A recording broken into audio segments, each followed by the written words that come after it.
live on GBC News, and it's time for News Hour. Hello, good afternoon. I'm EOCO. Welcome to the news. The heads of state and government in the Ecowas sub-region are in Accra to deliberate on the new proposal of transition of power from military rule to a democratically elected government. The 15-nation Ecowas has led the push for Mali to uphold its commitment to staging elections early this year. The Sunday session is to consider the new proposal, whether it is in agreement with earlier decision and take concrete decision on the way forward for Mali. The ECOWAS meeting comes after months of increasing tensions over the timetable for restoring civilian rule in Mali after a military takeover in 2020. On December 30, at the end of Mali's reform conference, the government suggested a transition period of between 6 months and 5 years starting January 1, 2022. According to the chair of ECOWAS, President Akufo-Addo, he received a new proposal from the military government in Mali reviewing the 5-year transition period to 4 years to return the country to civilian rule. The authority of heads of state and government of ECOWAS are therefore in Accra to deliberate on the new proposal to see whether it conforms to earlier protocols established to organize elections next month.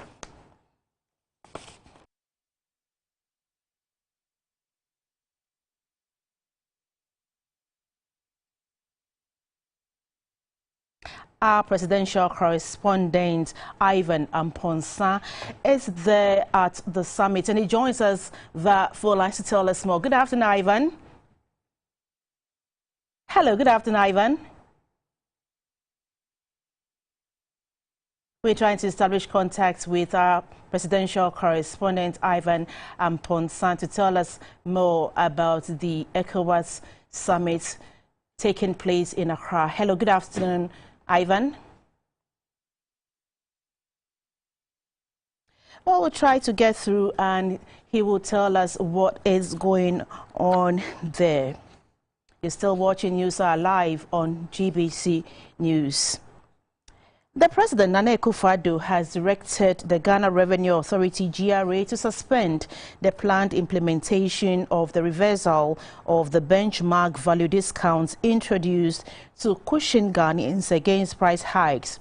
At a meeting with officials of the GRA and other stakeholders, the President gave a deadline of January 17 for all consultation to conclude. The President says the move will help all players understand the policy before it is rolled out. The GRA on January 4th announced the implementation of the policy despite stiff opposition for industry players.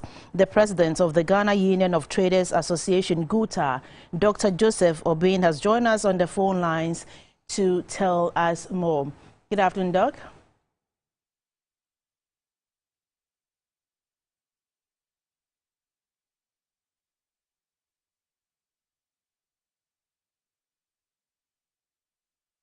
Problems with the phone lines. You're still watching News Hour, coming to you live on GBC News and GTV. We'll bring you the interviews as and when we get the people to speak to. The former Director General of the Criminal Investigation Department, CID COP Mamiya Tiwa Adodankwa, has been appointed the Executive Director of the Economic and Organized Crime Office, EOCO. Her appointment took effect on January 5, 2022. COP Adodankwa replaces Mr. Steve Raymond Dapa Ado, who was appointed as Director General of EOCO on July 9, 2021. Until her appointment as Director General of EOCO on July, COP Mami Tiwa Adodankwa served as the Director General of the Police Professional and Standards Bureau.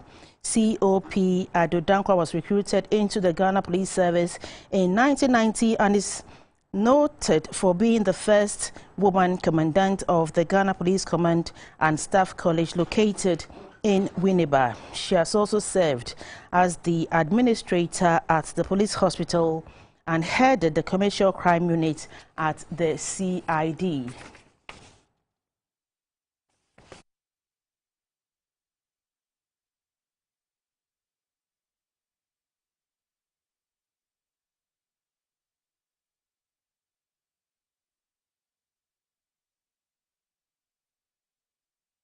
Correspondent Ivan Amponsa is at the Ecowas summit currently taking place here in Accra, and we're getting through to him to tell us more. Good afternoon, Ivan. Good afternoon, Sir EOCO. Well, Ivan, tell us, what can you tell us about this particular summit?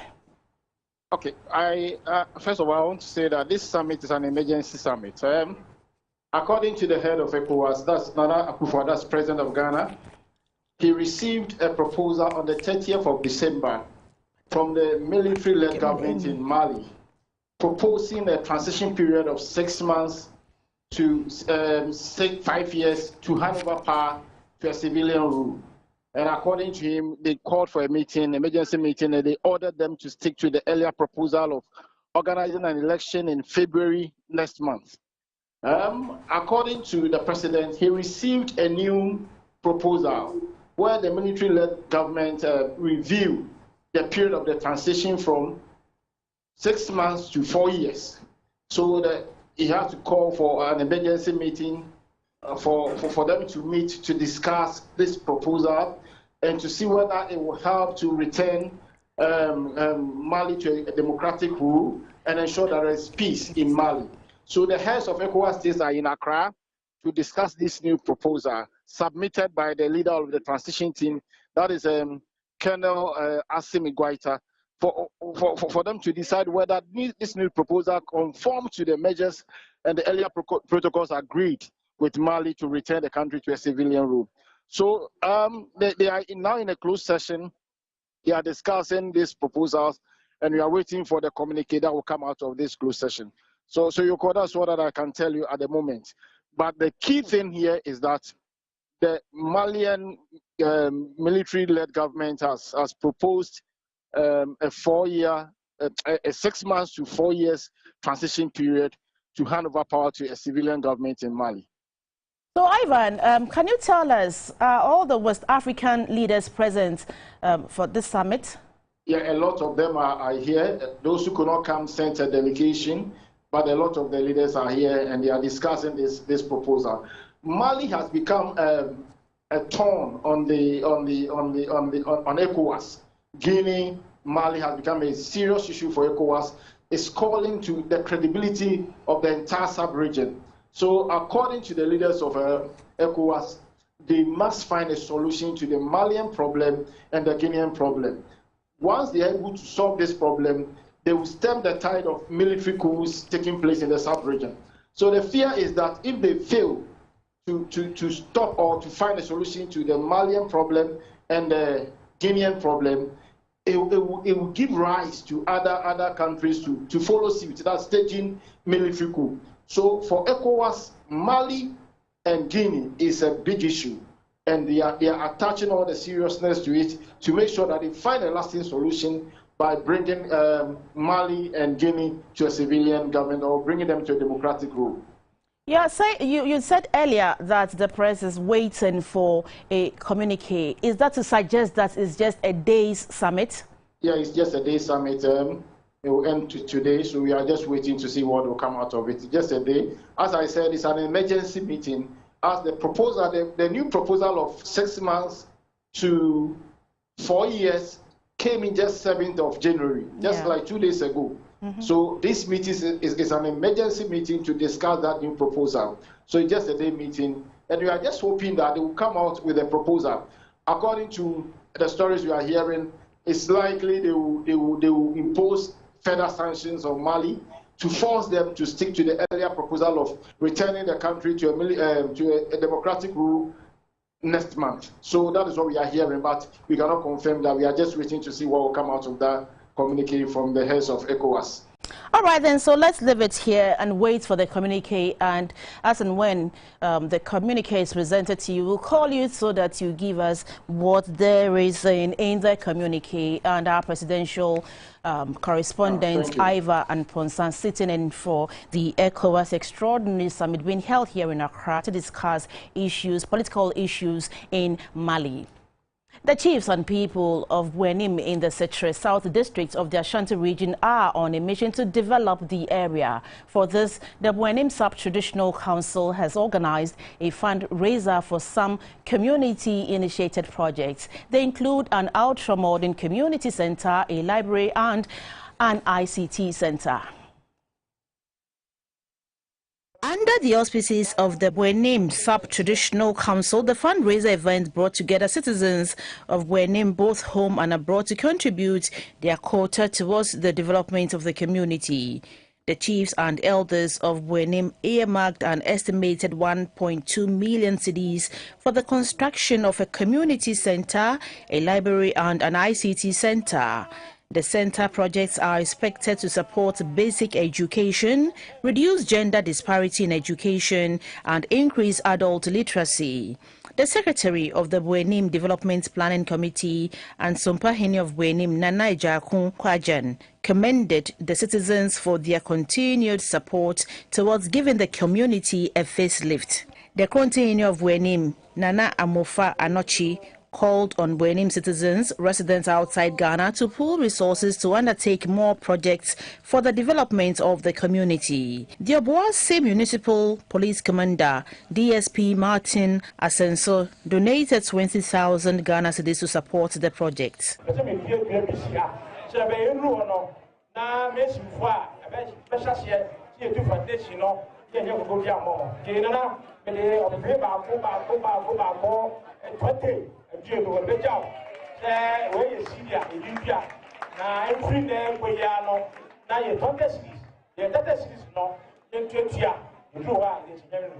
The director of passports, Mr. Louis Obin, a native of Buenim, explained the essence of the project and its benefits to the community.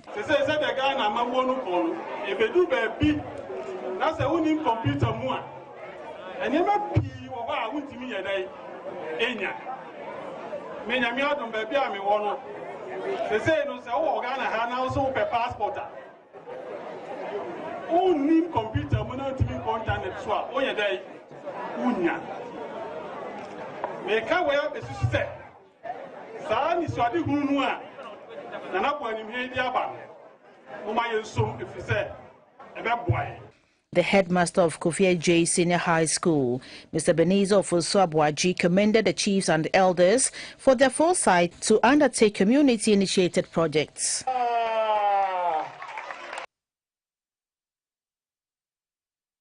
And back to our earlier story, the President Nana Akufo-Addo has directed the Ghana Revenue Authority (GRA) to suspend the planned implementation of the reversal of the benchmark value discounts introduced to cushion Ghanaians against price hikes. At a meeting with officials of the GRA and other stakeholders, the President gave a deadline of January 17, 2022 for all consultations to conclude. The President says the move will help all players understand the policy before it is rolled out. The GRA on January 4 announced the implementation of the policy despite stiff opposition from industry players. The president of the Ghana Union of Traders Association, GUTA, Dr. Joseph Obin, has joined us on the phone lines to tell us more on this issue. Good afternoon, Dr. Obin, and thank you so much for joining us on News Hour. Thank you very much. Well, is this a welcome news? Are you happy now? Yeah, if you look at the way the news was met with jubilation by the trading community, they are all excited, then it will tell you that their very life depends on this policy. So they are very excited that the president has listened to our pleas and suspended it. And we are very grateful, and we are waiting for the stakeholder consultation, where we will be very objective that it will be a win-win situation for all of us, government being compensated, the trading community being compensated, AGI also being compensated. And that's what we seek to do. And then we take this opportunity to call on the Ghana Revenue Authority to withdraw its earlier circular indicating that this implementation is being deferred until 17th. No, not until engagement is conclusive and consensus vote is not going to be implemented. So the deadline of January 17th for all consultation to conclude is not right? Is that what you're saying? So it depends on how the outcome of the... What's the meaning of the suspension? The president says that we should do a broader stakeholder consultation. It means that we reach some consensus. So whatever consensus is what we are going to use for any implementation, isn't it? Yes. So they cannot simply defend where we haven't done or we are not conclusive on the stakeholder engagement. Then they have to wait till everything is thoroughly done. And then we develop consensus. Meanwhile, we are overly grateful for the president to have listened to our plea. This shows that he is a listening government, the president in particular. We are very grateful.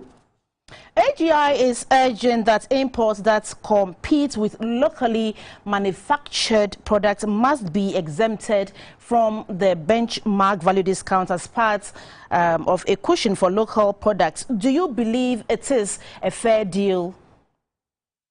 Yeah, that's why we are all going to sit down and dissect the issues, whether some of the listed items are even correct, whether we are self-sustained in some of these, and whether we are going to surcharge the people of Ghana with high locally made goods as against a competitive ones. We are going to put all this on the table, and then we are going to ask why they cannot also produce at a competitive price so that we depend on buying the goods locally rather than traveling. Because where their prices are extorsively high, we will never patronize it. Because the people of Ghana deserve better. It's never done anywhere that because a product is being made in your country and the price is a cutthroat one, extortive, you have to buy it because it's made in your country. It's never done anywhere. So as part of the consultations that has been asked by the president, what are you going to table looking forward? Yeah, what we are saying is that the benchmark policy did not come out of emptiness.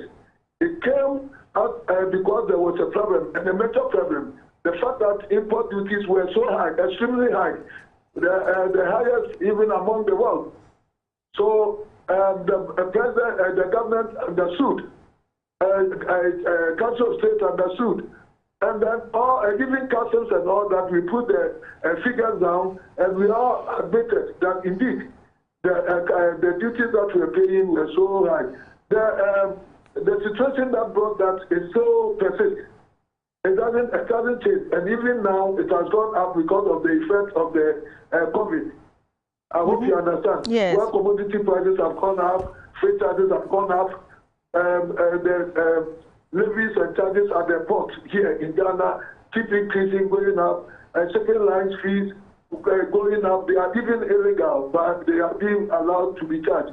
This year only, last year, the government introduced new taxes, including increasing VAT, and we accommodated it all.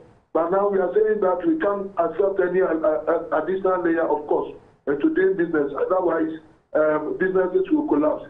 That's what we are saying. So before this announcement, what were you doing? Were you not importing products from abroad? Please, come again. From 1st January till now, does it mean that you've not been importing things? Oh, no. Because they are not banning importation. So we are importing, but they said that they are going to implement the reversal of the benchmark value. Means that they are taking us back to where we had the problem, and then we consulted the government for them to bring the benchmark for the solution. Yes, and but it was supposed to take place on the 4th of January. So was that affected? No, when it started, they started encountering problems because people had already gotten their fellows through the old system, and then the new ones came and they were double the amount. Yeah. So people started agitating, and that's why they withdrew it to give space for people to clear under the old dispensation. And so the problem is going to persist. And that's what we have to understand. And that's why the President, through his own wisdom, have foreseen that he is suspending it for the proper thing to be done. So those who had that doubled amount, what happens to them now? Is it going to be reversed? I don't understand what you're saying. On the 4th, okay, it was supposed to be implemented on the 4th of January, and today is the 9th. Please. So I'm asking, was it affected on the 4th of January? You were saying that people started having double the amount they used to pay. So when it happened, they deferred. They were system for 2 days, if you recall. And then after the 2 days, they are also deferring it to 17th January. And so actually, I don't think some people were made to pay under the new dispensation. But if it is, then it is very unfortunate for those people. Yeah.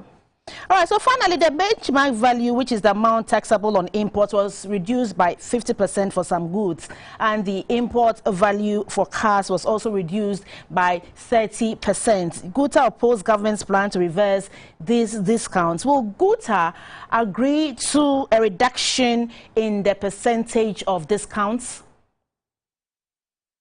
That's why the stakeholder engagement is important. So when we sit down, we put all on the table and decide the issues to the advantage of all. All right then, Dr. Obin, we wish you a fruitful consultation, and we hope that you'll come up with recommendations that will be good for everyone in the country. Thank you very much for your time. And I've been speaking to Dr. Joseph Obin, who is the president of GUTA. The Children's Ministry of the Catholic Charismatic Renewal Sacred Heart Parish Cathedral, in collaboration with the Center for Child Development, has provided hot meals for some street children within the Bolgatanga municipality. The organizations also used the opportunity to organize medical screening for the children.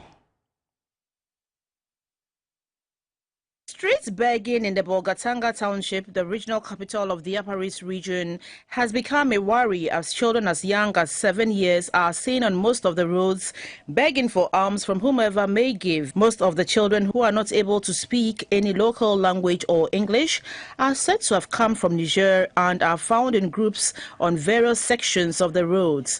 They approached their potential benefactors and mentioned 1 Ghana cedi while pointing to their mouths and holding their abdomen to indicate their need.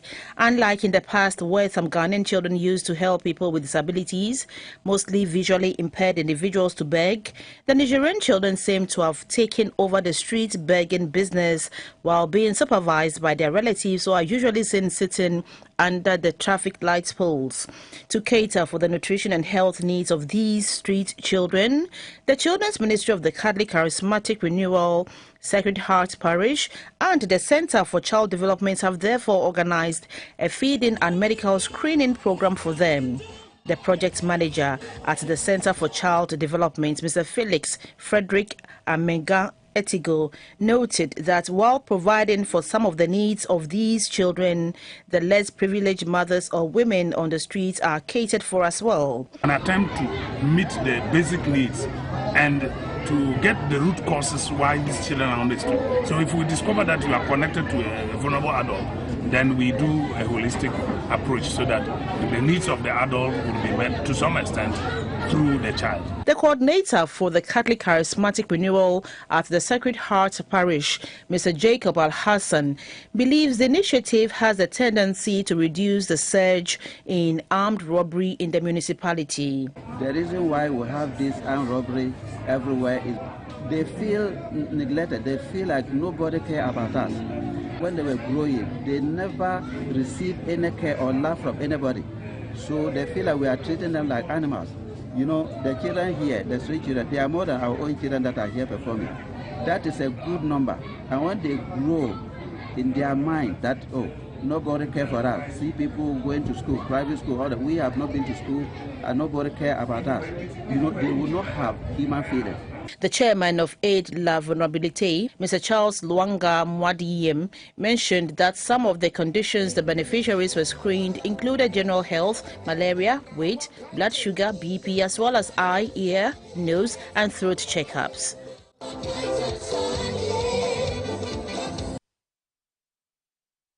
Members of the Ghana Association of Certified Registered Anesthetists, GACRA, have called off their strike after a meeting with the Ministry of Health and other stakeholders. The association on the 1st of January 2022 began an indefinite nationwide strike following what it described as the expiration of the licenses of its members. However, GACRA refused to renew the licenses of its members, as it says it had parted ways with the Medical and Dental Council for the council's failure to champion the cause of anesthetists over the years and refused to recognize them as certified registered anesthetists as amended by law. Reports from GBC News correspondents across the country indicate that the impasse caused a lot of inconveniences at most health facilities, with many postponing all surgeries. Joining us on the phone line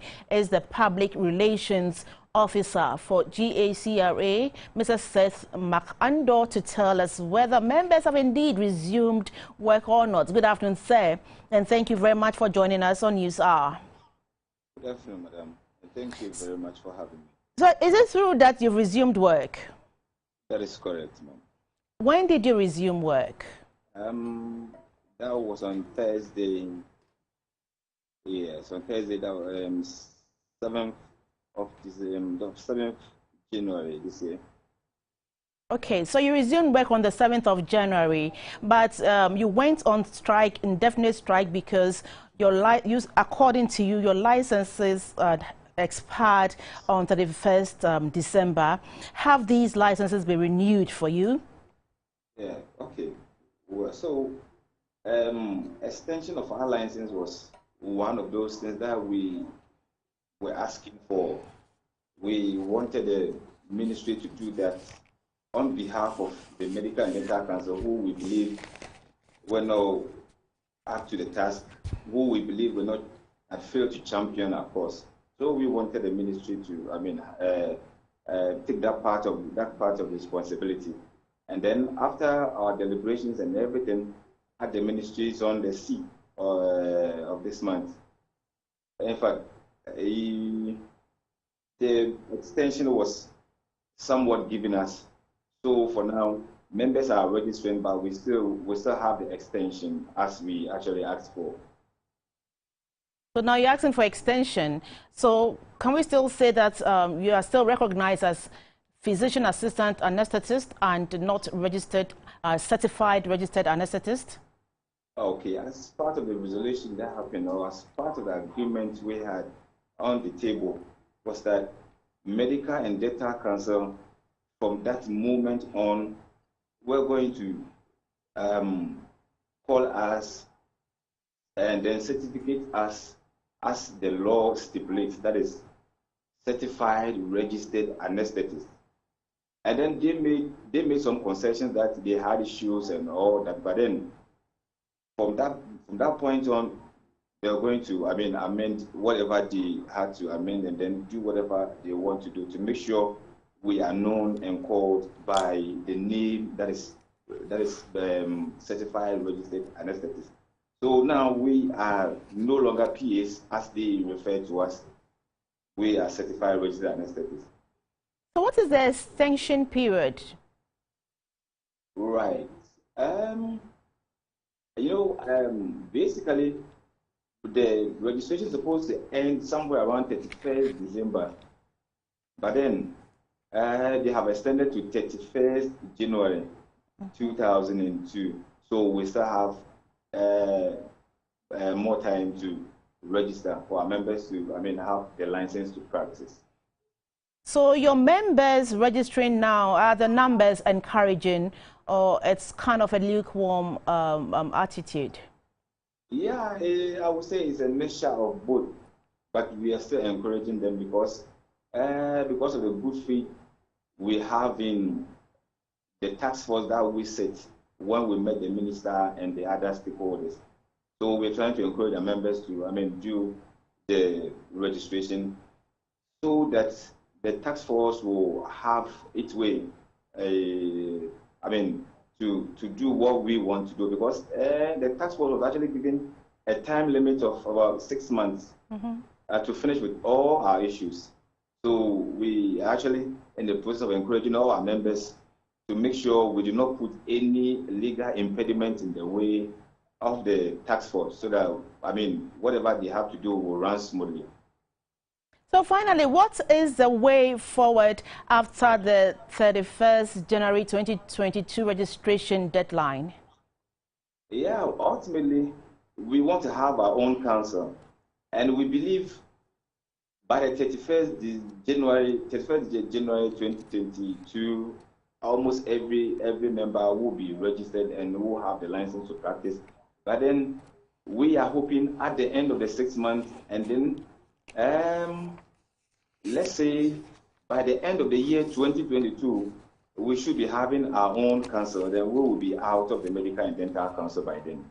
All right, then. We wish you all the best. And that is the Public Relations Officer of GACRA talking to us about the members calling off their strike, indefinite strike. You're still watching News Hour, coming to you live on GBC News and GTV. Over 600 widows in the Sunyani municipality of the Bono region have received support of personal effects and food items. A philanthropist, Madame Comfort Owusu, said the annual presentation was to help to make life a bit bearable for the widows at the beginning of a new year.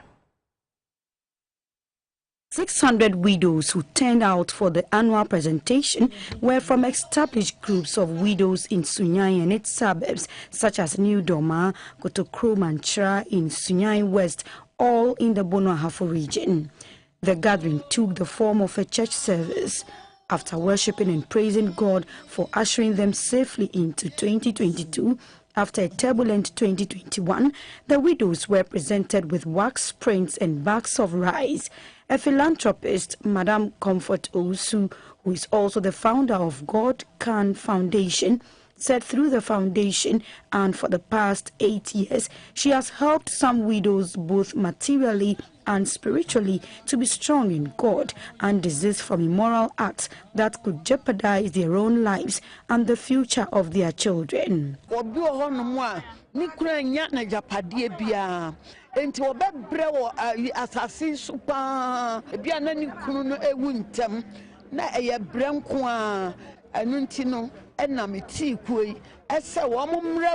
Na wamu bam ni Yesu nyame asem a omo magye Yesu Kristo ni na wonfa Yesu Kristo se ne kra ene na agye nkwa ya obetimi atranse ye no benya hoden no ode be ya adwuma no ode ebehwe ne ma ama ne ma nso atimi anyini. Two of the beneficiaries who spoke to GBC News said the good gesture has been of great help to them. Aboya ma me kra menya fa pempa e wo ekuonum yesa ne ma ne kyankwa na mmom ani pe wo kwem kwa ye fa so ye sra obi se de ye sika se nipa ho no ekuo na aboa ama sese me ma hu se me gina yie pa wo nyame mu ne asode a me wo mu ekuo mi dwane ye no 5 years ne aboa me bebre sana me yare mu sitie a chechira antidi chira ye fa so nyame sam no me sana mo no ma sitire mu eye. The God Can Foundation was established 16 years ago with the aim of supporting widows and orphans to have a meaningful relationship with God and also look out for their welfare. The poor roads in Kwame Danso and its enclave in the Sine West district of the Bono East region are affecting every aspect of life in the area. One group of people worried about the situation is women involved in the production of parboiled rice, otherwise known as converted rice and easy cook rice or gomi by locals. They say this is worsening their economic life. The women are appealing to the Roads Ministry to include them in the Year of Roads agenda to care for their families and also prevent their businesses from collapsing. Peggy Amadonko reports.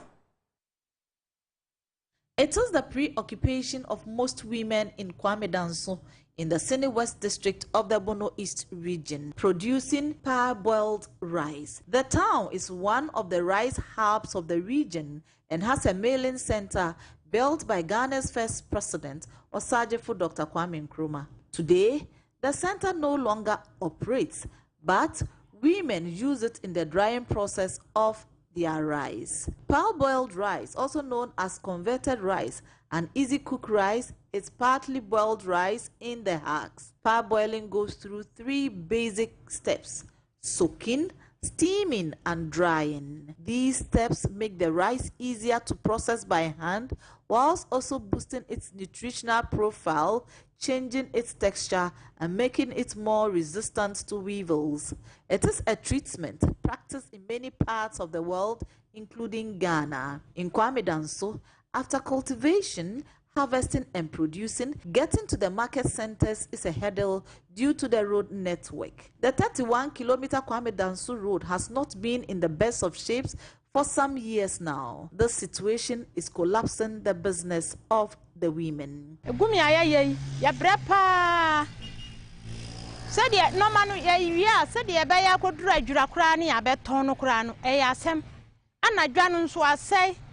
Ya kwanu nso nya nka kwane ya nka nipa betimi afra kra kumasi abaha beto ade na amaya wo be ya adwuma we wo betete ka bia wo nya hwe wo de noma no kwa adwura soso a wahala wo kwa wo be bre saa de am ya nyina ya so akogu ho nti tofo no wo to se de wo pe se nansan mi amigina wo se ka ma ba wo adwuma we hunya kaketo a mi so amigina wo me ni buafo nkwala soso wo ho nti adwuma no mu de amikase ye mbra ye boa ye kwan asai kwan ni nya kura ka timi lodu no ma no akwa kwan so na ka afoforo ba yi wono so wontimi nkwa no aka ho kwan obefa so sa akodura table no na ye asema ya ye timi lodu no ma no ni akwa gina edwura saa twen no ma na etumre bia timi bono nsia ansa na ka na abeduru na dwana tu dunyame kwan we ya bra fiti ye nanamu rasmi ha ye gina no emo adwuma ne ye nanso edumre bi ye de kodwa a week we 3 weeks ni ye de koye ka akosai emu ni nyina agudwom ho nti ama adwuma na ye kura ye ho keka nim a ye de be ye adwuma no nti aban se wo ho a se wo be boa ye ebi ena afi nso afidie nso a ye de ye adwuma no ye obi na aye ne de ne ye de ye emra ekwa eyi ska woje ye no boro so. For traders at the Techima Central Markets in the Bono East region, lack of security is of topmost concern. They worry about their welfare, with thieves and stray animals such as cattle invading the market after the day's business to destroy their stored goods. They also have to deal with cow dung in the mix, which worsens the poor sanitation situation there. As one of the biggest markets in the country, it attracts traders weekly from various localities, including the SAP region, and the market women say this makes it pressing for effective security to facilitate unimpeded business.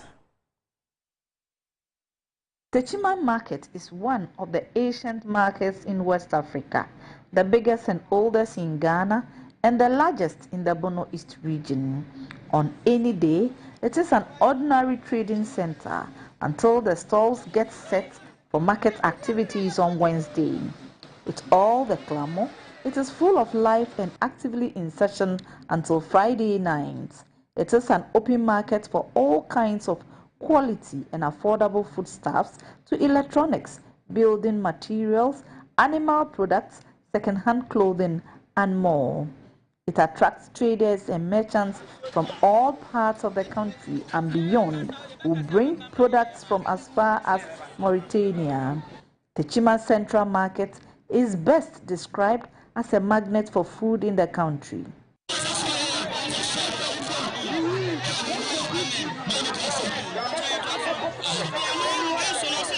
Even though it is possible to get almost any item here, its immediate surroundings is in poor shape when it rains.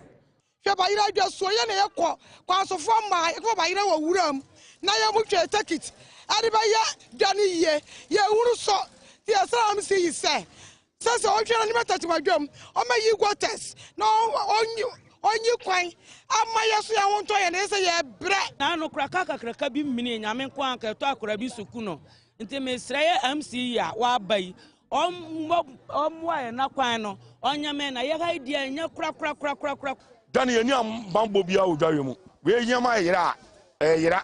Ye ni security bia boy ho ban. E odwawe mu. Sano se na dwa no mbuntu no be de na ade akoso. Buni istini baye no eye na sa ne mfa so a ya nya ne dwa mu ha no. Wo hwe dwa mu ha no ma ye di dwa ba ye nhunu buni istini baye ye nya dwa no mfa so bia e fi se ateche na ye wo mu no still ye da so Wo hwe aburo dwa na ye da ha na nsuo to a unye ba bi kura unjina. E ha world food program for ba se o mo ne ye be di dwa. Am be to aburo ba da no so ye tie ye mo be na nsuo ato. Wo hwe ateche wo dwa yi ma na aburo dwa no na nya akondo se o be to di akọ man foforo so. Sa no me nyina e boye.